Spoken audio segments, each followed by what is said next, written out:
तो साथियों, जैसा कि हम लोग सॉइल कोलाइड्स भाग 4 डिस्कस कर चुके हैं हम। तो आज हम नेक्स्ट उससे आगे का डिस्कस कर रहे हैं, जो कि आज हमारा टॉपिक होगा source of charges on soil colloids. यानी सॉइल कोलाइड्स पे चाहे जो नेगेटिव चार्ज हों चाहे पॉजिटिव चार्ज हैं, उनके आज हम सबकी बात करेंगे। तो देखते हैं हम लोग वीडियो में चलते हैं, बहुत ही आसान शब्दों में विथ फैक्ट के साथ। तो देखते हैं, the two properties that most lie account for the reactivity of the soil are surface area, ध्यान रखेंगे यहाँ पे क्या, surface area and surface charge. ध्यान रखेंगे कि जो मिट्टी की ये क्या है, दो गुण जो कौन कौन से, जो हमारी क्या है दो गुण या दो प्रॉपर्टी किस फॉर द रिएक्टिविटी यानी प्रतिक्रिया के लिए सबसे अधिक जिम्मेदार कौन है, तो वह है एक तो हमारा सरफेस एरिया बोले तो सतह का क्षेत्रफल, और दूसरा हमारा सरफेस चार्ज बोले तो सतह का आवेश। तो कंटिन्यू देखते हैं, the surface area is the direct result of the particle size and shape. यानी जो सतह का जो क्षेत्रफल होता है उसका डायरेक्ट जो परिणाम होता है, प्रत्यक्ष परिणाम या फिर डायरेक्ट जो रिजल्ट होता है वह किसका होगा, पार्टिकल साइज एंड शेप का। ध्यान रखेंगे आप इस बात को। कंटिन्यू देखते हैं, the charge development in soil is intimately associated with clay size particles and humus. अगर देखेंगे जो मिट्टी में जो आवेश होते हैं, चार्ज डेवलपमेंट होते हैं, आवेश होते हैं इन द सॉइल मिट्टी में, तो जो उनका जो डेवलपमेंट होता है, विकास होता है, वह मिट्टी के कणों के आकार और ह्यूमस के साथ घनिष्ठ इंटीमेट एसोसिएटेड घनिष्ठ के रूप में क्या है जुड़ा हुआ होता है, या फिर क्या घनिष्ठता से क्या ये जुड़ा हुआ होता है। ध्यान रखेंगे, कंटिन्यू देखेंगे,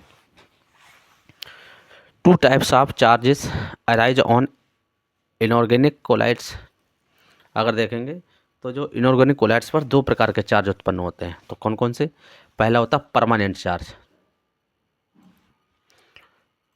चार्ज और कांस्टेंट चार्ज। परमानेंट को ही हम स्थिर चार्ज कहते हैं, स्थिर चार्ज या फिर क्या है कांस्टेंट चार्ज भी कहते हैं इसको।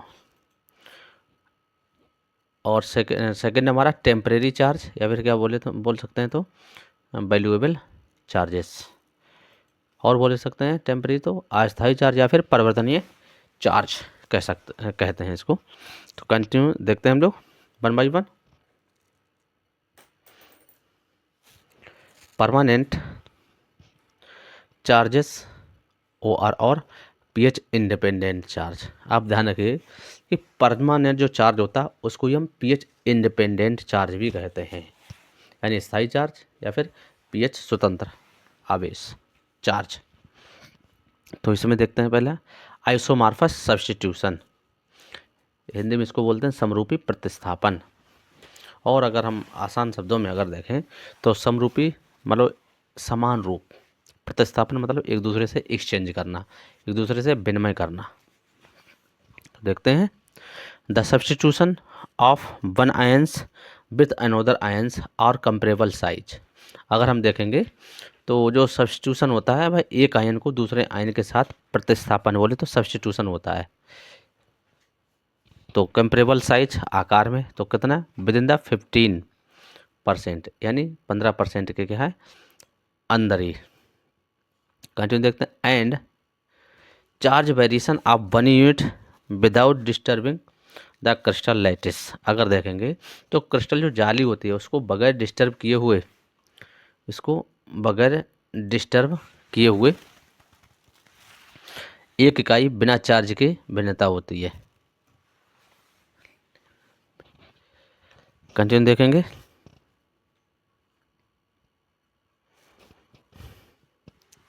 The weathering of wide varieties of rocks and minerals permit the cations of comparable size to substitute for silicon, aluminium and magnesium ions in the respective tetrahedral and octahedral.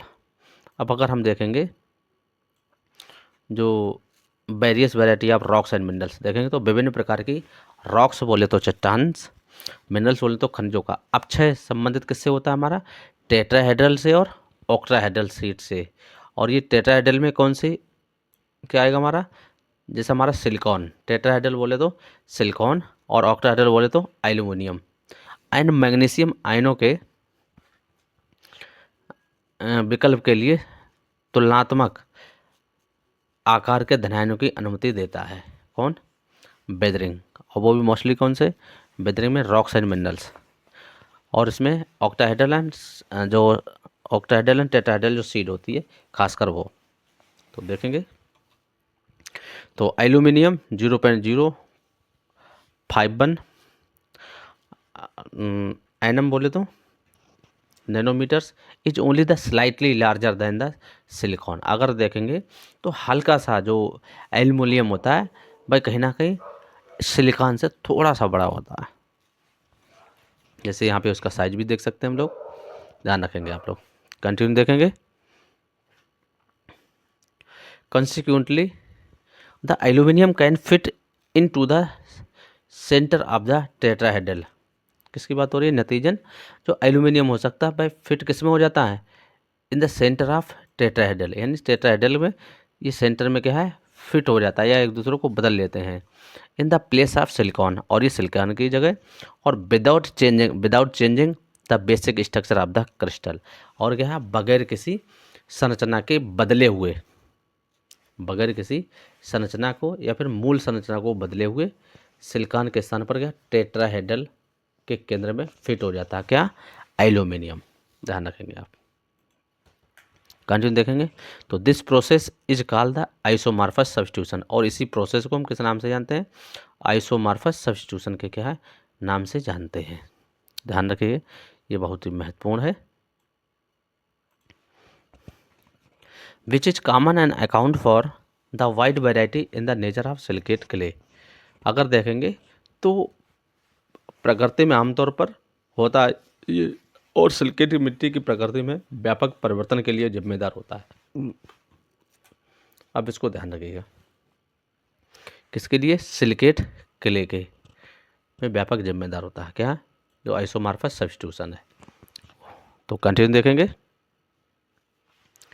तो it is of the vital importance because it is the primary source of both the negative and primary charges, negative and positive charges of the silicate clay. अगर देखेंगे तो ये क्या vital important होता है, but होता है एक तरह से जीवित इंपॉर्टेंट होता है। क्योंकि it is the primary source, और ये किसके लिए होता है? Primary source of both negative and positive charge के लिए, वो भी किस पे? सिलिकेट क्ले पर। सिलिकेट क्ले का ध्यान रखेंगे। कंटिन्यू देखेंगे। Isomorphous substitution also the occurs in the octahedral sheet. Isomorphous substitution अगर देखेंगे तो ऑक्टाहेड्रल सीट में क्या है? ये ऑक्टाहेड्रल सीट में भी क्या है? होता है। ध्यान रखेंगे, मतलब टेट्राहेड्रल में भी होता है और ऑक्टाहेड्रल में भी होता है। कंटिन्यू देखते हैं। आयरन जो कि हमारा Fe3 बोले तो जो हमारा फेरिक होता है, फेरिक इसका जो साइज कितना होता है? 0.064 नैनोमीटर्स। एंड जिंक इसका जो साइज है 0.074 नैनोमीटर्स। एंड Fe2 बोले तो फेरस, ध्यान रखिएगा। Fe2 क्या होता है? फेरस। इसका जो साइज होता है वह होता है 0.070 nanometres. Can the fit into the position of इधर एल्यूमिनियम और magnesium 0.06 as the central ions in the octahedral sheet. अगर हम देखेंगे तो जो आइसोमॉर्फस सब्स्टिट्यूशन मोस्टली किसमें? ऑक्टाहेड्रल सीट में होता है, और इसमें एल्यूमिनियम जिस्ता है ना, एल्यूमिनियम और क्या नाम, आयरन के दोनों रूप कौन कौन से? फेरिक और फेरस, ये दोनों ऑक्टाहेड्रल सीट में क्या है? केंद्रीय आयंस के रूप में फिट हो जाते हैं एल्यूमिनियम और मैग्नीशियम की स्थिति में। ध्यान रखिए। कौन? जैसे फेरस हो गया, जस्ता हो गया, ये दोनों ध्यान रखेंगे इस चीज़ को आप। कंटिन्यू देखेंगे। Isomorphous substitution is responsible for development of permanent charge on the inorganic colloids. इसको बहुत महत्वपूर्ण है और इस लाइन को आप बहुत ही अच्छे से ध्यान रखेंगे। ये हमारा कि आइसोमॉर्फस सब्स्टिट्यूशन रिस्पॉन्सिबल किसके लिए होता है? डेवलपमेंट ऑफ परमानेंट चार्ज के लिए, और वो भी किस पर? वो भी इनऑर्गेनिक कोलाइड्स पर।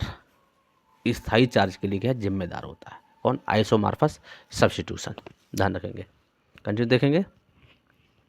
The isomorphous substitution have the take place slowly through the past weathering cycle and are not subjected to easy the modification. अगर देखेंगे तो आइसोमॉर्फस सब्स्टिट्यूशन जो क्या है होता है, जो तो एक टेक प्लेस ऐसे प्लेस पर होता है जो स्लोली होता है, और थ्रू द पास्ट अगर देखेंगे तो जो धीरे धीरे होता है, ये धीरे धीरे वेदरिंग होती है। क्या होती है? वेदरिंग। यहाँ पे मौसम नहीं होगा, क्या होगा? वेदरिंग साइकिल होती है यहाँ पर, WHARING।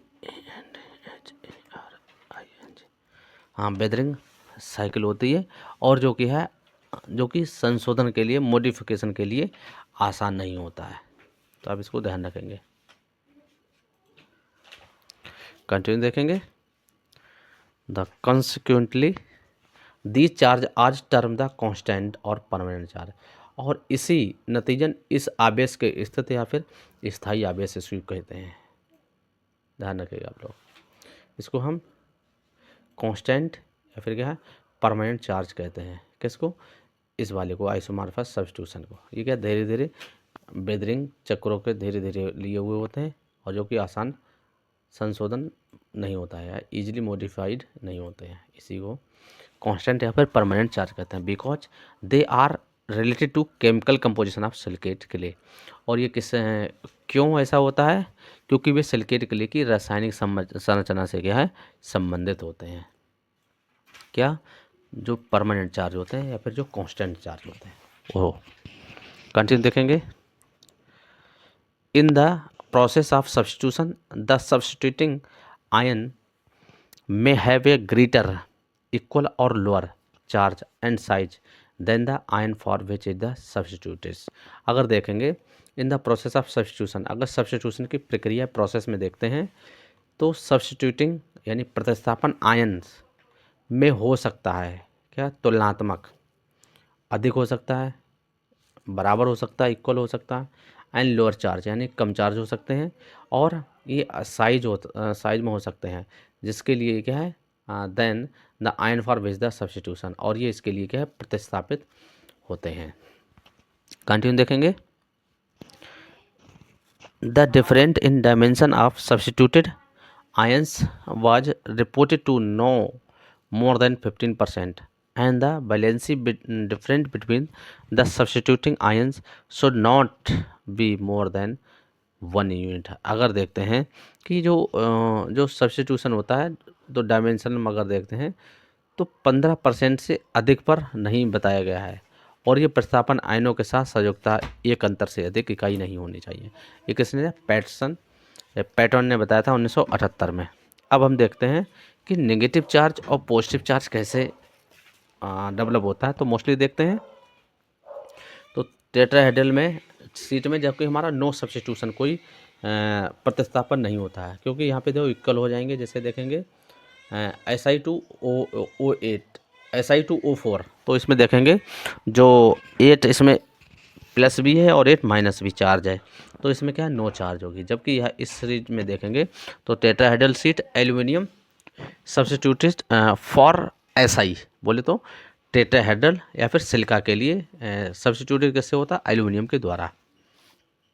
तो इसमें देखेंगे तो 7 प्लस है 8 माइनस, तो इसमें एक क्या है, हमारा नेगेटिव चार्ज क्या है, उत्पन्न हुआ है यहाँ पे। तो इसको ध्यान रखेंगे। कंटिन्यू देखेंगे।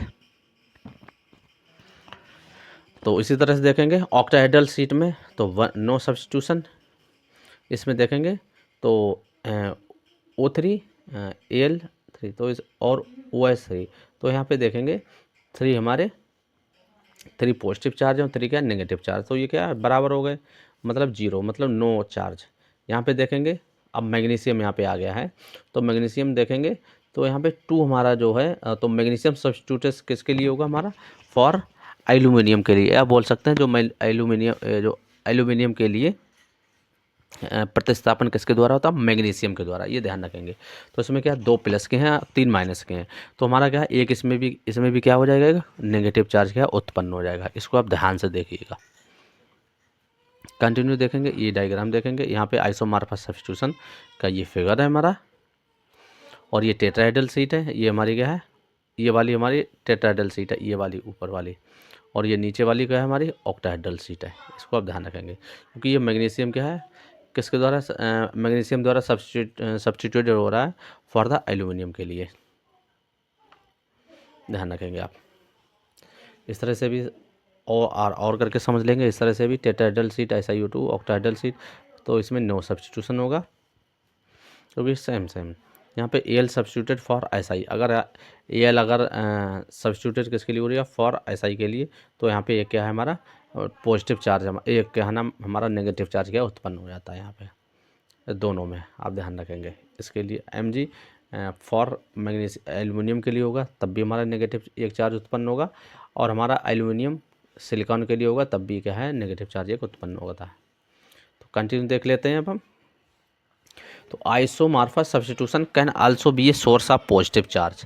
तो आइसोमॉर्फस सब्स्टिट्यूशन कैन आल्सो हो सकता है, किसके लिए हो सकता है, एक पॉजिटिव चार्ज के लिए। हालांकि हम नेगेटिव चार्ज भी देखें। अब पॉजिटिव चार्ज को कैसे हम देखेंगे, तो जैसे aluminium ion substituted for aluminium, यहाँ पे ध्यान रखिएगा जो एल्यूमिनियम होता है Al3 ion substitution for magnesium ions,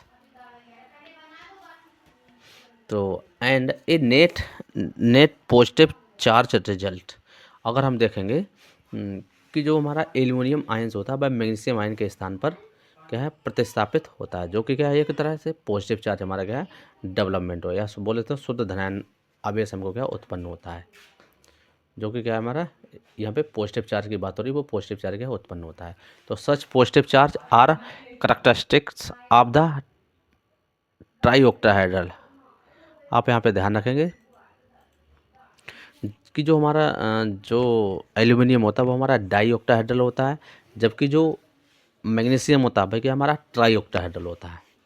और ये यहाँ पे क्या है Mg2++ है। यहाँ पे ध्यान रखेंगे ये एल्यूमिनियम 3++ है और यहाँ पे 2++ है, इसलिए यहाँ पे क्या है एक क्या हो गया हमारा एक पॉजिटिव चार्ज क्या है शुद्ध पॉजिटिव चार्ज क्या उत्पन्न होता है, जो कि हमें क्या है परिणाम से मिला है। तो देखते हैं the sheet is some the vermiculite and chloride. अगर देखेंगे तो पॉजिटिव चार्ज और खासकर ये किसकी विशेषता होती है, ये हमारी ट्राईऑक्टाहेड्रल शीट पे जो किसमें पाया जाता है सम वर्मिकुलाइट्स और क्लोराइड्स, जो कि क्या हमारे सिलिकेट क्ले मिनरल्स में पाई जाती है। आप इसको ध्यान रखेंगे।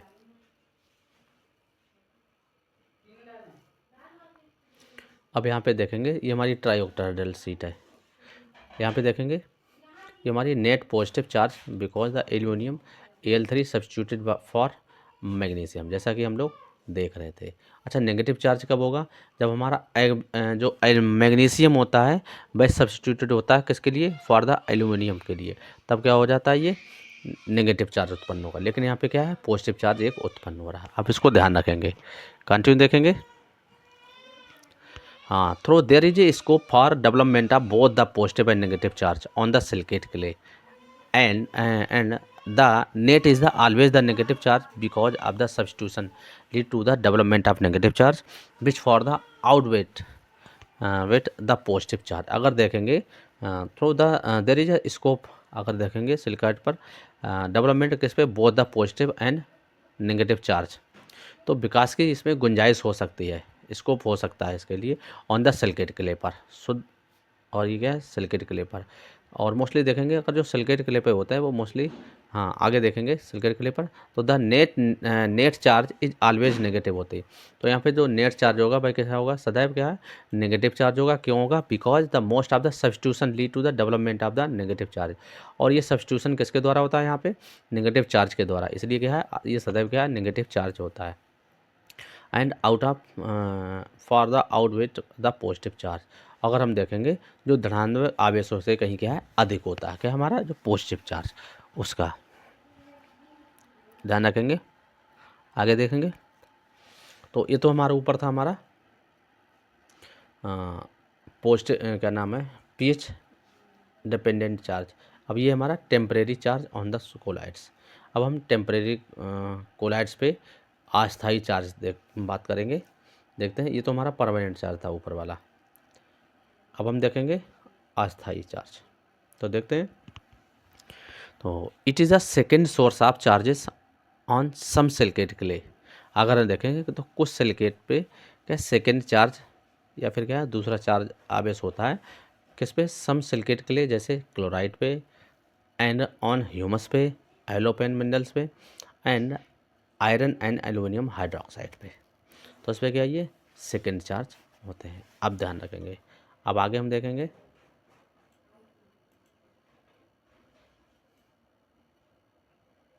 देखेंगे बिकॉज क्यों ऐसा था, because these charge are pH dependent. अब ये क्या होता है हमारा पीएच पे क्या डिपेंडेंट होता है। They are term as the variable temporary and pH dependent charge. और इसको क्या पीएच डिपेंडेंट हम इसलिए चार्ज इसको कहते हैं। आप इसको ध्यान रखेंगे। कंटिन्यू देखेंगे।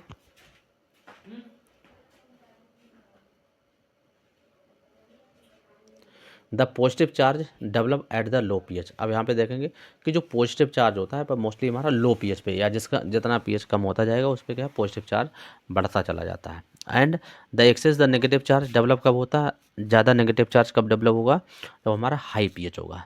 And collectively known as the pH dependent charge.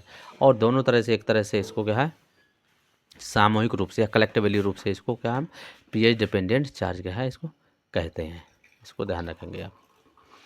हाँ, द सॉइल कंटिन्यू देखते हैं। The soil is a total charge is the algebraic sum of the positive and negative charge.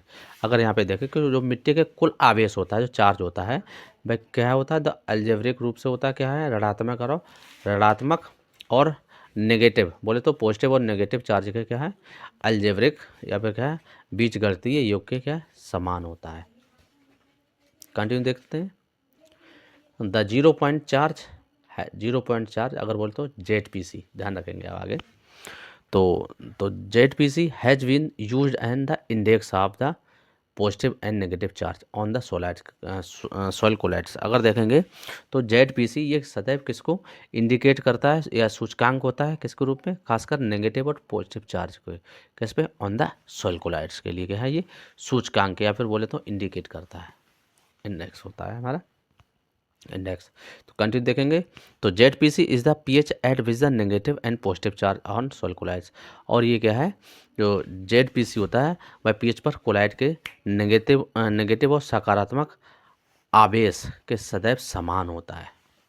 ध्यान रखेंगे, जैसा कि ये वाला देख रहे थे नेगेटिव पॉजिटिव चार्ज यहाँ पे कोलाइड्स आर द इक्वल, ये क्या है बराबर होते हैं, जिससे कि हम 0 पॉइंट चार्ज इसीलिए इसको 0 पॉइंट चार्ज के भी नाम से जानते हैं।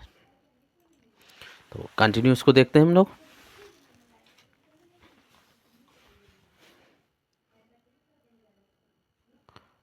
देखते हैं the contribution of its hydroxyl groups on crystals its on O R और on expose the planes give rise to the charge on the certain colloids. अगर देखेंगे तो जो क्रिस्टल किनारों पर क्या है या तो उजागर विमानों पर किनारे हाइड्रोक्सिल आयनों के योग का कुछ कोलाइड्स पर आवेश को क्या है जन्म देता है। कंटिन्यू देखते हैं। At the high pH hydrogen of hydroxyl ion on the crystal lattice the dissociated and combined with hydroxyl ion to form the water molecules। और ये क्या होता है जो उच्च पीएच पर क्रिस्टल जो जाली होता है उस पर OH बोले तो हाइड्रोक्सिल आयन का हाइड्रोजन विघटित हो जाते हैं और जो हाइड्रोक्सिल जो आयंस होते हैं उनके साथ मिलकर के क्या बना लेता है वाटर बना लेते हैं, फॉर्म ऑफ वाटर मॉलिक्यूल क्या बना लेते हैं। अब इसको ध्यान रखेंगे। कंटिन्यू देखेंगे। तो this leaves the negative charge on the colloid surface. अगर हम देखेंगे ये कोलाइड्स पर क्या ऋणात्मक आवेश क्या है छोड़ता है, लीव्स छोड़ देता है। कंटिन्यू देखेंगे। एट द लो पीएच देखते हैं। At the low pH the protonation of the expose hydroxyl group result is in positive charge development. Come pH पर एक्सपोज हाइड्रोक्सिल आयनों के प्रोटोनेशन के परिणाम स्वरूप क्या ये पॉजिटिव चार्ज क्या है देते हैं या पॉजिटिव चार्ज क्या है डेवलपमेंट होते हैं। आप इसको ध्यान रखिएगा। कब ये कम पीएच पर, एट द लो पीएच पर। जैसा कि हम ऊपर भी बात कर चुके हैं कि जैसे जैसे कब पीएच कम होगा वहाँ पे पॉजिटिव चार्ज होगा बढ़ता जाएगा और जैसे जैसे पीएच ज़्यादा होगा वैसे नेगेटिव चार्ज। कंटिन्यू देखते हैं। यहाँ से समझ सकते हैं लो पीएच वैल्यू एसिडिक सॉइल जैसा अगर होगे तो उसमें क्या है पॉजिटिव चार्ज क्या है रूप में होता है, और जो कि हमारा आयनायन एब्जॉर्प्शन होता है यहाँ पे। उसी तरह से हाई पीएच वैल्यू देखेंगे जो कि अल्कलाइन सॉइल होती है, और उसमें नेगेटिव चार्ज रूप में होता है, नेगेटिव चार्ज के रूप में, और ये हमारा कैटायन एब्जॉर्बन होता है, एब्जॉर्प्शन होता है यहाँ पे। कंटिन्यू देखेंगे, the dependent charge is related to both of the acidic to its group and to the area of the its surface. देखेंगे कि डिपेंड होता है किस, आवेश चार्ज होता है किस पे, रिलेटेड टू बोथ, दोनों पे, किस पे, एसिडिटी किनारों की सतहों पे, और क्या है, एरिया ऑफ द सरफेस, और ये क्या है, सतहों के दोनों ओर से क्या है, अम्लता के दोनों समूहों के ओर से क्या है, ये संबंधित होते हैं। कंटिन्यू देखते हैं, in 2:1 types minerals the surface is small relative to the basal planes. अगर 2:1 प्रकार के जो मिनरल्स होते हैं उनके किनारों की सतह पर देखेंगे तो बेस प्लान की सबसे छोटी इकाई होती है, क्या होती है, स्मॉलेस्ट होती है, सबसे छोटी होती है यहाँ पे। कंटिन्यू देखेंगे, kaolinite tend to stack in C dimensional, increase the relative area of the its in the relation to basal planes area. अगर देखेंगे कि जो कैल्यूनाइट होते हैं भाई सी आयाम में क्या ढेर हो जाते हैं, स्टैक यानी ढेर से हो जाते हैं, और जिससे क्या हो जाता है, क्या बढ़ जाते हैं इसके, तो इंक्रीज द रिलेटिव एरिया, और इनका जो जो बेस प्लेन क्षेत्र के संबंध में किनारों के सापेक्ष क्षेत्र में क्या है, ये इंक्रीज हो जाते हैं, या बोले तो वृद्धि हो जाती है, किसके, कैल्यूनाइट के। देखते हैं, in the for this reason, इन कारणों से the pH dependency of the charge is more important for kaolinite. अगर देखेंगे तो पीएच के आधार पे अगर देखेंगे और मोर इम्पोर्टेंस होता फॉर द कैल्यूनाइट देन, अगर देखेंगे कंपेयर करेंगे तो सेमेक्टाइड एंड वर्मिकुलाइट। तो आप इसको ध्यान रखेंगे कि जो कैल्यूनाइट की जो डिपेंडेंसी होती है वह क्या है, बढ़ जाती है, किस पे होता है, पीएच पे, कंपेयर टू सेमेक्टाइड एंड वर्मिकुलाइट। यहाँ पे देख लेते हैं 2:1 टाइप मिनरल्स पे अगर देखें तो 5 से 10% पीएच डिपेंडेंट चार्ज होते हैं, जबकि जो 1:1 ये 50% तक क्या है, पीएच पे क्या है, डिपेंड करते हैं, जैसा कि हम यहाँ पे देख रहे थे, ये वाला देख रहे थे जैसा कि हम लोग। तो यहाँ पे आप देख लेंगे कि जो पीएच पे डिपेंडेंसी 2:1 की कम होती है, जो कि 5 से 10% होती है, जबकि 1:1 की कैल्यूनाइट मिनरल्स की देखेंगे तो 50% तक होती है। आप इसको ध्यान रखेंगे। तो development of positive and negative charge on the crystal edges, अगर देखेंगे तो नेगेटिव और पॉजिटिव चार्ज कैसे कैसे, तो एक बार देखेंगे हम लोग इसमें।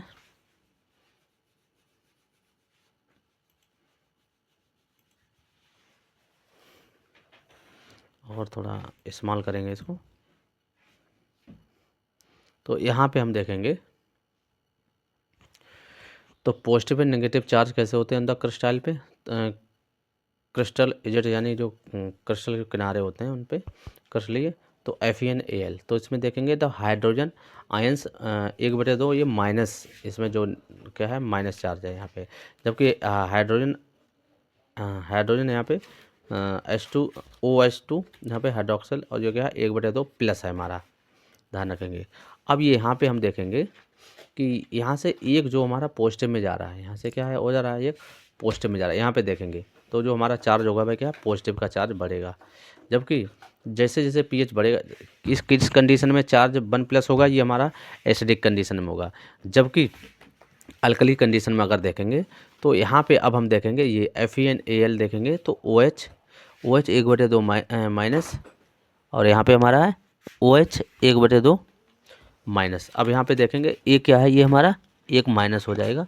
अब ये देखेंगे यहाँ पे OH 1/2 माइनस, और यहाँ पे क्या है हमारा, यहाँ पे इक्वल है, यहाँ पे क्या है इक्वल है, इसलिए क्या है 0 यहाँ पे होगा, और इसलिए यहाँ पे जो अल्कलाइन पीएच, जैसे जैसे क्या पीएच बढ़ेगा वैसे वैसे नेगेटिव चार्ज क्या है बढ़ता चला जाएगा, और पॉजिटिव चार्ज कब बढ़ेगा, जब हमारा एसिडिक पीएच होगा। तो इसको आप ध्यान रखेंगे। कंटिन्यू कुछ फैक्ट देख लेते हैं और भी।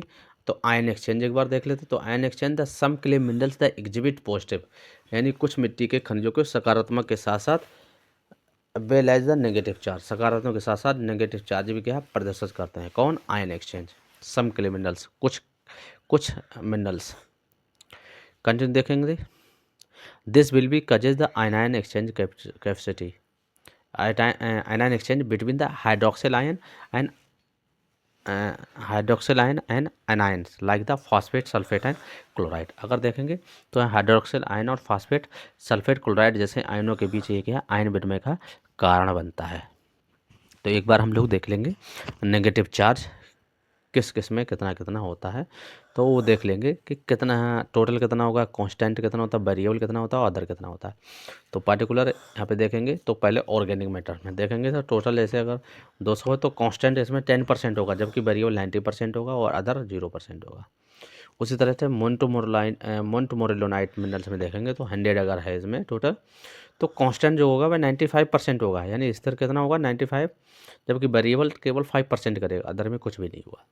उसी तरह से इलाइट में देखेंगे तो इलाइट में अगर देखेंगे तो टोटल 30% और कांस्टेंट 80%, और वेरिएबल अगर देखेंगे तो यहाँ पे वेरिएबल ये हमारा हो जा रहा है 20%, अदर में कुछ भी नहीं। कैल्यूनाइट में देखेंगे टोटल 8 है तो 5 हमारा कांस्टेंट होगा, टोटल 8 कांस्टेंट 5 वेरिएबल 95, और ये 2 हमारा क्या हो जाएगा यहाँ पे क्या है 2 अदर में आ जाएगा।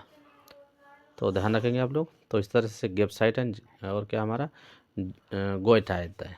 तो उसी तरह से अगर हम देखेंगे तो ये जो हमने जो डिस्कस किया था ये हमारा जो ऊपर वाला जो अभी तक जितना भी हम डिस्कस कर रहे थे ये सब हमारा।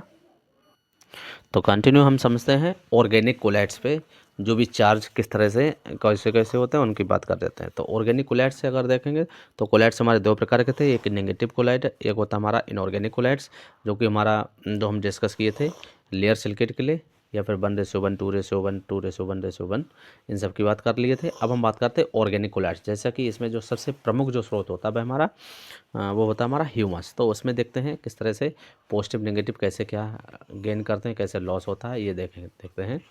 तो देखते हैं कंटिन्यू।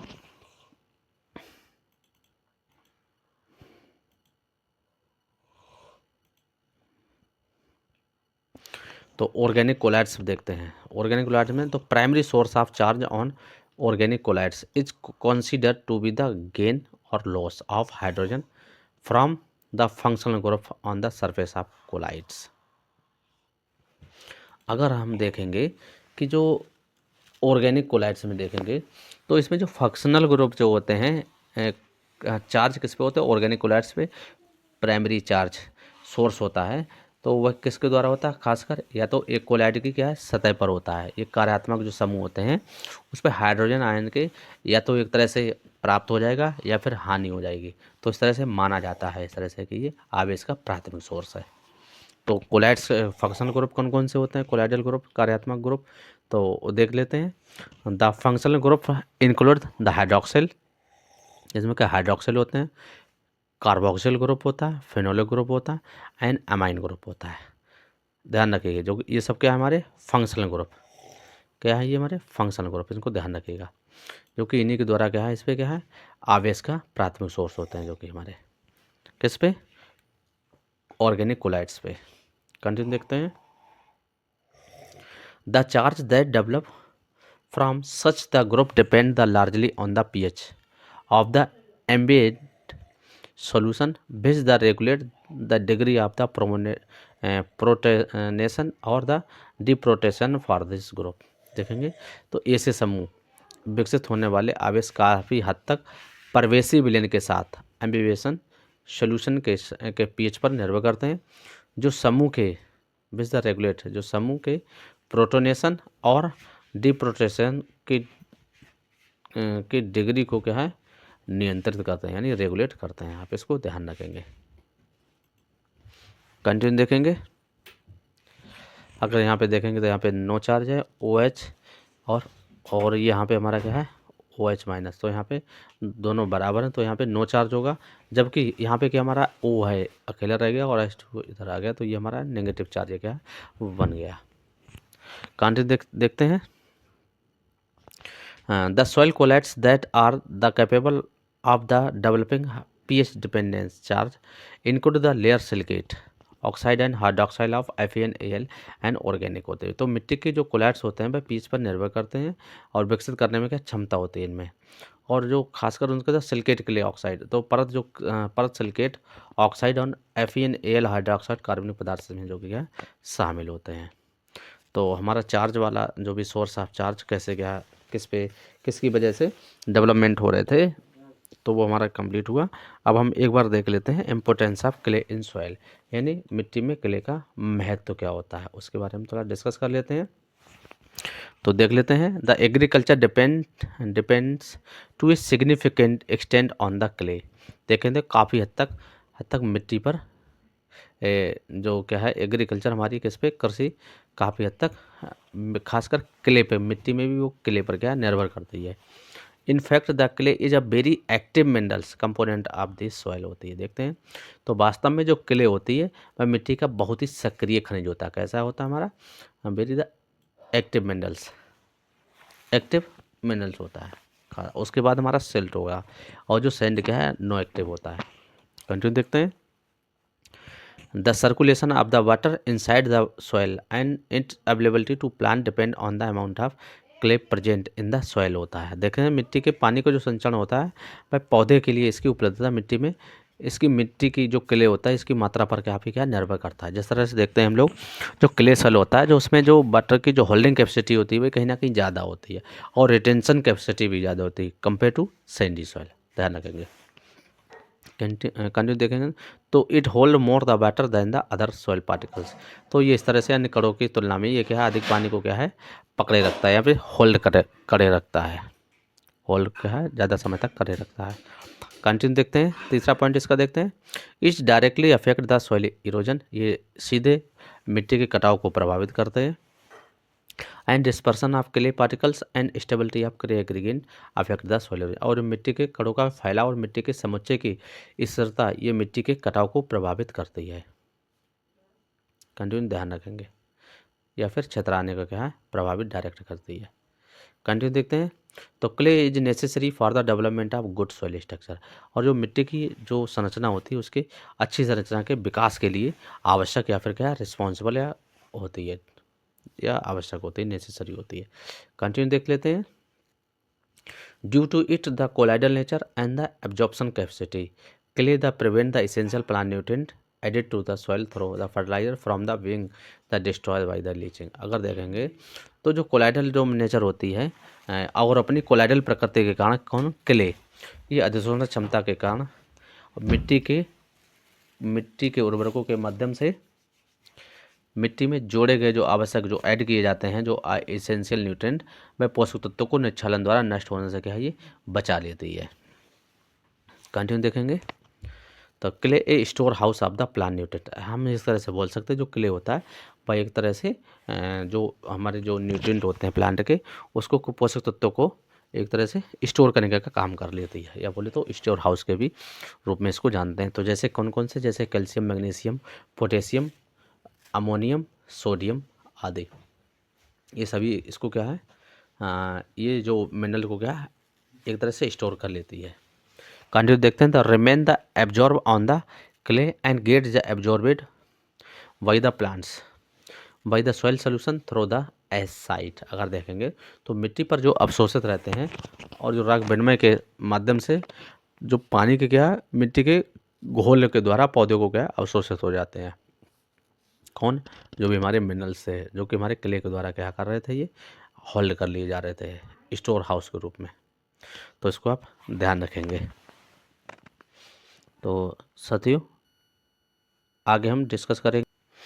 तो कंटिन्यू हम एक तरह से समराइज देख लेंगे, जो इनऑर्गेनिक सिलिकेट क्ले थे उनका एक तरह से कंपेरिजन देख लेंगे या उनकी विशेषता प्रॉपर्टी के साथ देखेंगे। तो कंटिन्यू देखेंगे, ये एक तरफ प्रॉपर्टी है कैल्यूनाइट, माइका बोले तो इलाइट, मोन्टमोरोलाइट, बर्मिकुलाइट और क्लोराइट में। तो सबसे पहले इसमें जो रेशियो देखते हैं वो किसका कितना क्या रेशियो पाया था। तो जैसा कि हम बात करें तो 1:1। अब आप ध्यान रखेंगे बहुत ही महत्वपूर्ण है ये हमारा। तो 1:1, 1:1 का मतलब होता है कि 1 हमारा टेट्राहेड्रल, टेट्राहेड्रल बोले तो सिलिका होता है, और एक सीट किसकी होती है, हमारा ऑक्टाहेड्रल सीट की होती है। तो 1:1 यानी एक सीट हमारी टेट्राहेड्रल सिलिका की होगी, दूसरी सीट हमारी एल्यूमिनियम या फिर ऑक्टाहेड्रल। क्योंकि इसको, अच्छा एक बात ध्यान रखेंगे आप लोग, टेट्राहेड्रल क्यों बोलते हैं सिलिकॉन को, तो क्या होता है, सिलिकॉन के इस सेंट्रल में रहता है और इसको 4 ऑक्सीजन क्या है घेरे रहते हैं। कौन, ऑक्सीजन 4 किसको घेरे रहते हैं, सिलिकॉन को, इसलिए इसे टेट्राहेड्रल बोलते हैं। जबकि एल्यूमिनियम को ऑक्टाहेड्रल इसलिए कहते हैं क्योंकि इसमें जो एल्यूमिनियम है ये सेंटर में था, और 6 ऑक्सीजन या फिर हाइड्रोक्साइल समूह इसको क्या घेरे रखते हैं, इसको आप ध्यान रखेंगे। इसलिए सिलिकॉन है उसको टेट्राहेड्रल बोलते हैं, और जो एल्यूमिनियम है उसको ऑक्टाहेड्रल शीट बोलते हैं, चतुष्फलकीय शीट बोलते हैं। उसी तरह से माइका इलाइट में देखेंगे तो 2:1 इसका होता है, यानी 2 सिलिका होगी और एक सीट किसकी होगी, हमारा क्या नाम, ऑक्टाहेड्रल सीट एक होती है। या हम बोल सकते हैं कि 2 सीटों के बीच में, 2 सीट किसकी, सिलिका के बीच में, एक सीट एल्यूमिनियम की होती है, ध्यान रखेंगे। उसी तरह से मोन्टमोरेलोनाइट में देख लेंगे तो इसमें भी 2 सीट टेट्राहेड्रल की होगी और एक सीट हमारी ऑक्टाहेड्रल की होगी। उसी तरह से वर्मिकुलाइट में भी सेम होगी, और क्लोराइड में थोड़ा वेरिएशन होता है। क्लोराइड में क्या होता है, 2 सीट टेट्राहेड्रल की होगी, एक सीट हमारा ऑक्टाहेड्रल बोले तो एल्यूमिनियम की होगी, या फिर एक सीट हमारी क्या होगा, टेट्राहेड्रल की होगी फिर। लेकिन अगर 2 जहाँ पे 2 है तो वहाँ पे हमारी 2 सीट टेट्राहेड्रल बोले तो सिलिका की होगी, और 2 सीट किसकी हमारी, मैग्नीशियम की होगी। ये बात आप ध्यान रखेंगे। कंटिन्यू देखते हैं। नेक्स्ट प्रॉपर्टी इसका स्पेंडिंग टाइप, तो देखेंगे तो कैल्यूनाइट में नो स्पेंडिंग, इसमें कोई भी क्या है स्पेंडिंग या विस्तार नहीं होता है। जबकि माइका में देखें इसमें भी नॉन स्पेंडिंग, जबकि जो मोन्टमोरोलाइट होता है इसमें तो हायर स्पेंडिंग होता है, इसमें हायर स्पेंडिंग होता है। और वर्मिकुलाइट में क्या है, लिमिटेड स्पेंडिंग, यानी सबसे ज़्यादा अगर देखेंगे तो जो विस्तार अगर वाटर के संपर्क में आने पर जो मिनरल्स होते हैं सिलिकेट, वो सबसे अधिक मोन्टमोरोलाइट में क्या है होता है, और उससे कम किस में होता है, वर्मिकुलाइट में होता है, इसको आप ध्यान रखेंगे। और क्लोराइड में नहीं के बराबर होता है। तो एक बार इसका हम साइज देख लेते हैं। नेक्स्ट प्रॉपर्टी है इसका स्ट्रक्चर ऑफ साइज, ये माइक्रोन में संरचना का आकार कैसा, तो 0.05 माइक्रोन जो होता है वह होता है हमारा कैल्यूनाइट में साइज, जबकि माइका का 0.1 से 2 माइक्रोन के बीच में होता है। जबकि जो मोन्टमोरोलाइट होता है वो सबसे कम होता है, या हम देख सकते हैं मोन्टमोरोलाइट का 0.01 से 1 होता है, जबकि वर्मिकुलाइट का भी 0.1 to 0.5 होता है, जबकि क्लोराइड का कितना होता है 0.1 से 2 होता है। इसका आप ध्यान रखेंगे, ये कई बार पूछा जा चुका है और ये स्पेंडिंग से भी क्वेश्चन बन चुका है। तो नेक्स्ट कंटिन्यू देखेंगे, स्ट्रक्चर साइज देखेंगे माइक्रो में, क्या नाम, लेयर बॉन्डिंग देख लेंगे। अब जो कंपेयर करेंगे वो मोस्टली हम कैल्यूनाइट, माइका और मोन्टमोरोलाइट में कंपेयर करेंगे। तो कंटिन्यू देखेंगे लेयर बॉन्डिंग में, तो इसमें हाइड्रोजन बॉन्डिंग जो कि है जो कि हमारा स्ट्रांगली होती है, इसी कारण ये क्या है, जो हाइड्रोजन बॉन्डिंग और ऑक्सीजन के साथ ये जुड़ी रहती है, इसीलिए क्या है इसमें जो वाटर है वह क्या एंटर नहीं कर पाता है उसके जालक में, इसलिए क्या है ये स्पेंड नहीं करता क्या कैल्यूनाइट। जबकि माइका या फिर इलाइट में क्या होता है, इसमें जो पोटेशियम होता है ये आयन इसमें क्या है लेयर बॉन्डिंग होती है, और जो कि ये भी क्या है स्ट्रॉन्ग क्या है होता है, इसके द्वारा भी क्या होता है जो वाटर होता है वह इंटर नहीं कर पाता है इन द जो जाली होती है हमारी क्रिस्टल होती है उसके अंदर।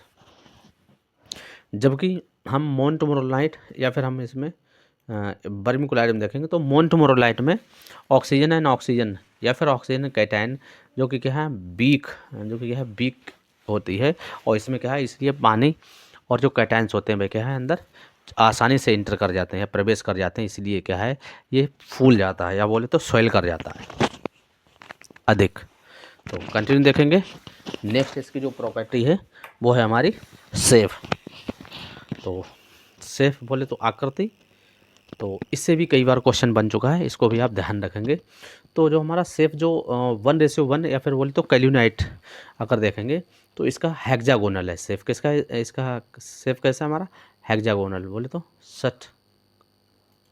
और जो इलाइट होता है इसका जो इसकी जो आकृति होती है वो हमारा इरेगुलर फ्लैक्स होता है, तो ध्यान रखिएगा, अनियमित फ्लैक्स। और मोन्टमोरोलाइट भी हमारा किस तरह से होता है, इरेगुलर फ्लैक्स। जबकि जो वर्मिकुलाइट होता है हमारा, वो हमारा प्लेट्स एंड फ्लैक्स लाइक का होता है। और ये जो क्लोराइड होता है वह हमारी वेरिएबल्स, यानी उसमें काफ़ी परिवर्तन होता है। कंटिन्यू, नेक्स्ट प्रॉपर्टी देखेंगे, इंटरनल एंड इंटरनल सरफेस। तो देखेंगे बाहरी और आंतरिक सतह, तो इसमें देखेंगे तो इसमें बहुत ही कम होता है। किस वाले में, 1:1 में बोले तो कैल्यूनाइट में। मीडियम हमारा किस में होगा, 2:1 नॉन स्पेंडिंग बोले तो इलाइट में। जबकि सबसे ज़्यादा अगर किसी में होता है तो वो हमारा होता है मोन्टमोरोलाइट में, और इसमें वेरी हाई होता है। और उसके बाद में किसी में होता है, हाई हमारा वर्मिकुलाइट में होता है। कंटिन्यू देखेंगे, नेक्स्ट प्रॉपर्टी है cohesion and plasticity, soiling capacity, ये सारी देखेंगे अगर हम। तो जो कैल्यूनाइट है इसमें सबसे कम यानी लो होती है इसकी प्रॉपर्टी, सारी प्रॉपर्टी इसमें। और जो 1:1 बोले इलाइट या फिर माइका, इसमें मीडियम प्रकार की होती है। और सबसे ज़्यादा किस्म होती है वर्मिकुलाइट में होती है, और हाई भी, और क्या नाम, वर्मिकुलाइट में भी होता है, मोन्टमोरोलाइट में सबसे अधिक होती है ये सारी चीज़ें। नेक्स्ट देखते हैं कैटायन एक्सचेंज कैपेसिटी, और किसमें ये सीमोल प्रोटॉन पर केजी। तो इसकी जो कैटायन एक्सचेंज कैपेसिटी वो कितनी होती है, 3 से 15 होती है। और जो इलाइट होता है इसका 15 से 40 होता है। जबकि 80 से 20, या फिर हम बोल सकते थे, हाँ 80 से 20 जो हमारी क्या नाम है हमारा मोन्टमोरोलाइट की 80 से 20 होती है। जबकि सेमेक्टाइड इसमें 80 से 120 होती है। जो सेमेक्टाइड ग्रुप होता है उसी के अंतर्गत हमारा क्या आता है, मोन्टमोरोलाइट ग्रुप आता है। जबकि 80 से 150 सीमोल पर केजी ये किस में होता है, ये हमारा होता है वर्मिकुलाइट में। जबकि 10 से 40 ये हमारा क्लोराइड होता है, कैटायन एक्सचेंज कैपेसिटी। इसको आप ध्यान रखेंगे, कई बार क्वेश्चन इससे बन चुका है। नेक्स्ट देखेंगे आयनाइन एक्सचेंज कैपेसिटी। तो आयनाइन एक्सचेंज सबसे अधिक किसका होता है, या आयन विनिमय क्षमता किसकी होती है, तो सबसे अधिक होती है 1:1 कैल्यूनाइट में।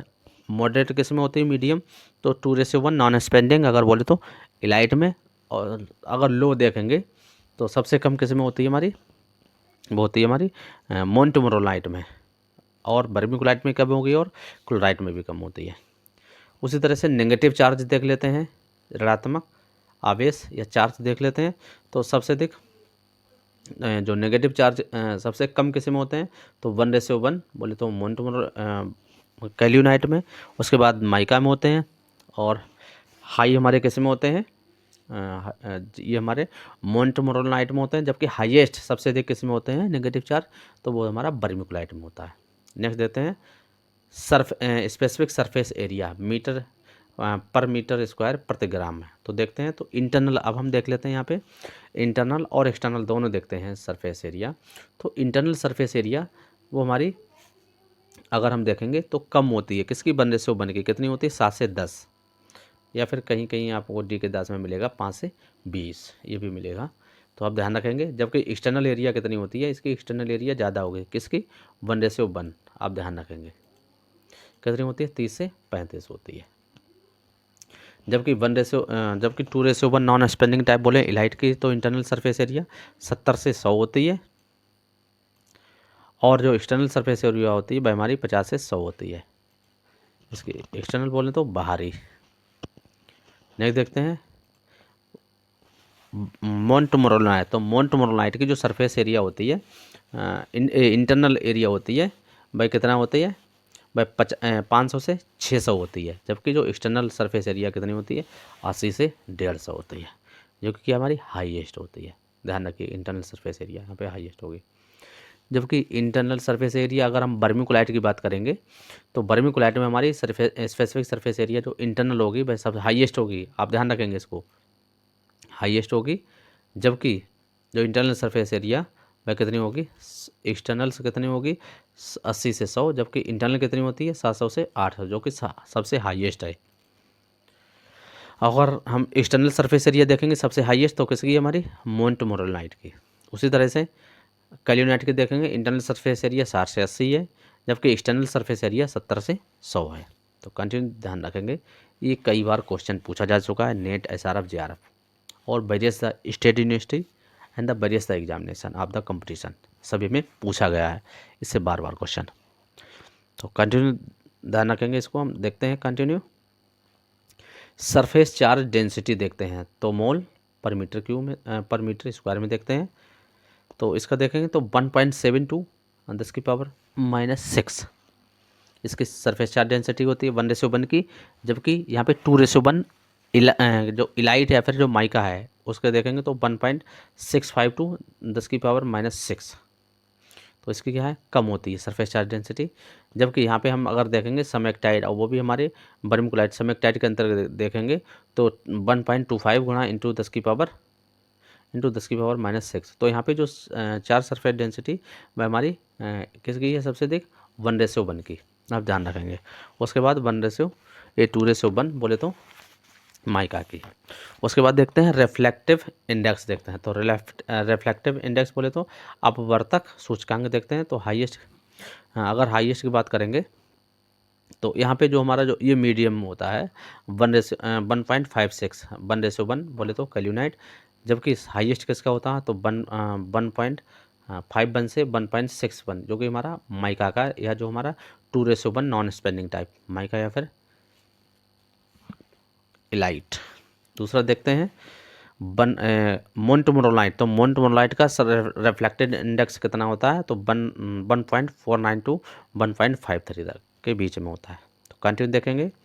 पोरोसिटी एंड परमेबिलिटी, तो सबसे हाई तो पोरोसिटी एंड परमेबिलिटी किस में होती है 1:1 में, मीडियम किस में होती है 2:1 में, और वेरी लो किस में होती है या सबसे कम किस में होती है तो वो हमारी 2:1 नॉन क्या नाम स्पेंडिंग टाइप बोले तो मोन्टमोरोलाइट में। कंटिन्यू देखते हैं। एक्सचेंजेबल कैटाइंस, तो एक्सचेंजेबल कैटाइंस देखेंगे तो हमारा जो 1:1 कैल्यूनाइट है इसमें कोई भी नॉन, या फिर हम बोले तो नॉन एक्सचेंज कैटाइंस, जबकि और जो 2:1 नॉन स्पेंडिंग टाइप देखेंगे तो जो इसमें जो माइका या फिर जो इलाइट आता है उसमें जो एक्सचेंजेबल कैटाइंस कौन सा होता है पोटेशियम होता है, जबकि जो वर्मिकुलाइट जो मोन्टमोरोलाइट होता है उसमें मैग्नीशियम होता है। कहना है एक्सचेंज कैटाइंस, आप इसको ध्यान रखेंगे। कंटिन्यू देखते हैं। सिलिका की मात्रा देखेंगे परसेंटेज, सिलिका एल्यूमिनियम का और फेरस का सबका परसेंटेज देखेंगे। तो जो सबसे जो यहाँ पे अगर देखते हैं तो सिलिका का परसेंट यहाँ पे सबसे कम होता है, जो कि 48 होता है, 48% सिलिका होती है 1:1 में। 2:1 नॉन स्पेंडिंग टाइप बोले तो माइका इसमें 48, और मोन्टमोरोलाइट में अगर देखेंगे तो 51 होता है। उसी तरह से एल्यूमिनियम का देखेंगे तो इसमें तो 39 होता है। अब आप ध्यान रखेंगे कि एल्यूमिनियम का हाईएस्ट किस में होता है तो 1:1 बोले तो कैल्यूनाइट, जबकि सिलिका किस में ज़्यादा होती है 2:1 स्पेंडिंग टाइप बोले तो मोन्टमोरोलाइट में। जबकि एल्यूमिना देखेंगे तो सेकंड स्थान पे किसकी है, सबसे कम किस में है 2:1 नॉन स्पेंडिंग टाइप, तो इसमें 27 होती है, और इसमें 28 किस में 2:1 स्पेंडिंग टाइप बोले तो मोन्टमोरोलाइट में। उसी तरह से फेरस ऑक्साइड देख लेते तो एक हमारा 1:1 में होता है, इसमें माइका में हमारा 5 होता है, और 5 ही हमारा 2:1 स्पेंडिंग टाइप में होता है बोले तो वर्मिकुलाइट मोन्टमोरोलाइट में। उसी तरह से स्ट्रक्चर फार्मूला देख लेते हैं इसका। तो स्ट्रक्चर जो फार्मूला होता है वह होता है Al4Si4O10 OH का होल 8। अब ध्यान रखिए ये किसका फार्मूला है, ये हमारा है 1:1 बोले तो कैल्यूनाइट का। जबकि अब हम माइका के देख लेते हैं या फिर जो इलाइट है उसका देख लेते हैं। तो Al2Si4 OH10 Al2Si4 O10 OH का ट्वाइस और K इसमें मतलब पोटेशियम होता है, ये इसका फार्मूला होता है। इसलिए इसमें देख लेते हैं। तो Al4Si8 O20 OH का 4, ये किसका होता है हमारा मोन्टमोरोलाइट का, इसको ध्यान रखेंगे। उसी तरह से हम सब्स्टिट्यूशन देखेंगे यानी प्रतिस्थापन, तो किसके द्वारा, तो इसमें नो सब्स्टिट्यूशन होता है, इसमें जो सब्स्टिट्यूशन होता है 2:1 नॉन स्पेंडिंग टाइप अगर हम बोल सकते हैं इसको माइका, तो उसमें जो सिलिका होता है, सिलिका का जो सब्स्टिट्यूशन होता है सिलिका सब्स्टिट्यूशन होता है वो किसके द्वारा होता है? एल्यूमिनियम के द्वारा। जबकि मोन्टमोरोलाइट में जो एल्यूमिनियम का जो सब्स्टिट्यूशन होता है वह किसके द्वारा होता है? मैग्नीशियम और आयरन के द्वारा। इसको आप ध्यान रखिएगा, ये भी कई बार क्वेश्चन पूछा जा चुका है। कंटिन्यू आगे हम देख लेते हैं, कुछ और बात करते हैं।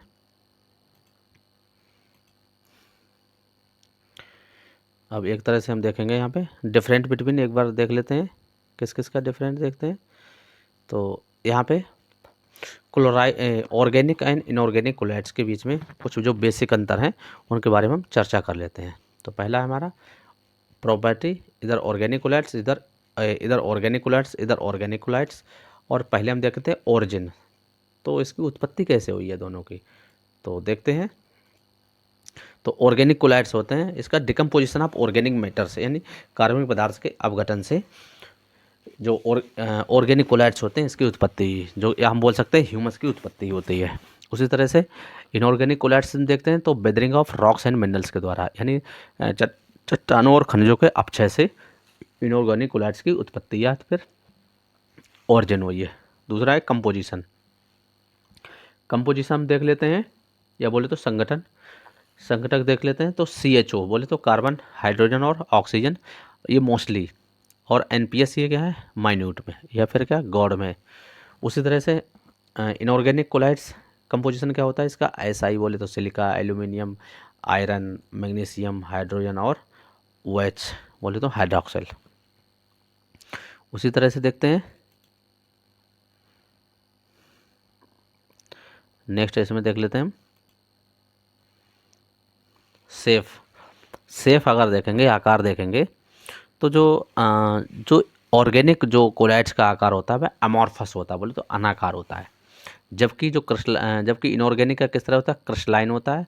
लेकिन एक्सेप्शन में, अपवाद में क्या है? आइलोपेन और सेस्क्यू ऑक्साइड, ये हमारे क्या अपवाद में है, नहीं तो सबका कैसा पाया जाता है? हमारा क्रिस्टलाइन नेचर का होता है। इसको आप ध्यान रखेंगे।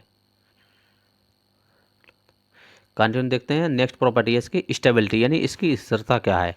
तो स्थिरता में देखते हैं तो जो ऑर्गेनिक कोलैट्स अगर बोले तो ह्यूमस के देखेंगे तो इसमें जो अनस्टेबल होती है इन द नेचर, यानी प्रकृति में क्या है? अस्थिर होते हैं। जबकि जो इनऑर्गेनिक होते हैं भाई स्टेबल होते हैं, स्थिर होते हैं। नेक्स्ट देखते हैं ओरिजिन ऑफ चार्ज, यानी आवेश या जो चार्ज की जो उत्पत्ति होती है वो देख लेते हैं। तो इस पर ये pH डिपेंडेंट चार्ज होते हैं। कौन से? pH डिपेंडेंट चार्ज किस पे होते हैं? ऑर्गेनिक कोलैट्स पे। जबकि mostly due to the isomorphous substitution, mostly किसके द्वारा होता है? आइसोमॉर्फस सब्स्टिट्यूशन किस पे? Inorganic. And partially by soil reaction, और कुछ क्या है?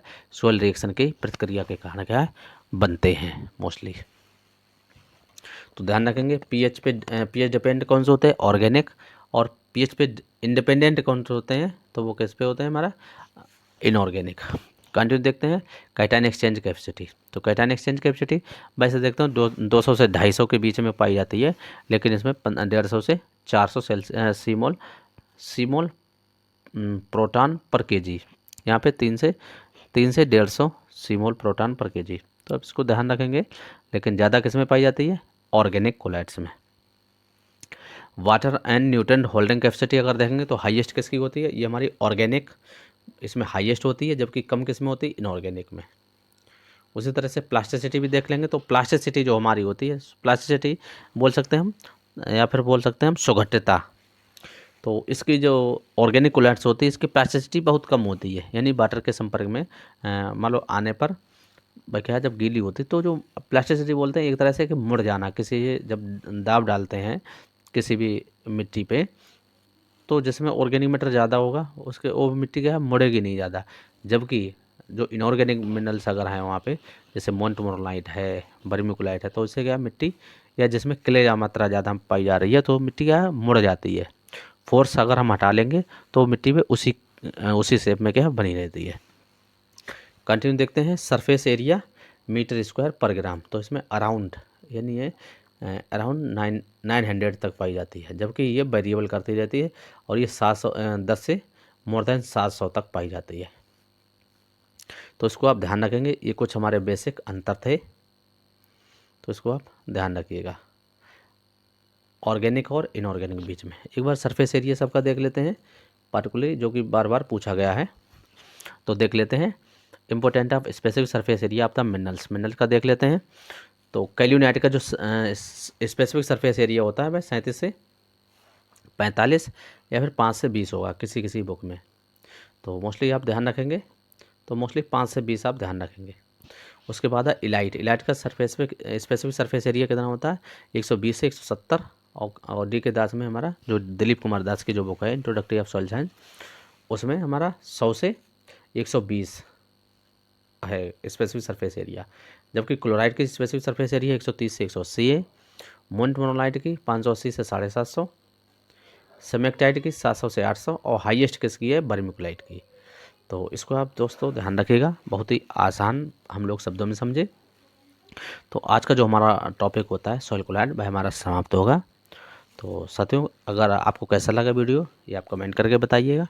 अगर कुछ भी फिर भी अगर डाउट रह गया हो तो आप बताएंगे, जो भी समझ में आया हो तो आप कमेंट करिएगा। तो मिलते हैं हम लोग नेक्स्ट लेक्चर में, तब तक के लिए थैंक यू।